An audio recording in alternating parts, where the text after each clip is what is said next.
so friends এখন হৈ গ'ল NS400 পালচাৰৰ সিৰিজৰ সবতকে ডাঙৰ পালচাৰ সো ইয়াতে আপোনাৰ ডমিনাৰ 400 যোনটো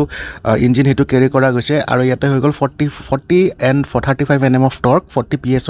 আৰু আগফালে দেখিব পাইছে DRL আৰু প্ৰজেক্টৰ হেডল্যাম্পটো দেখিব পাইছে 17 ইঞ্চৰ এলয় হুইল দিছে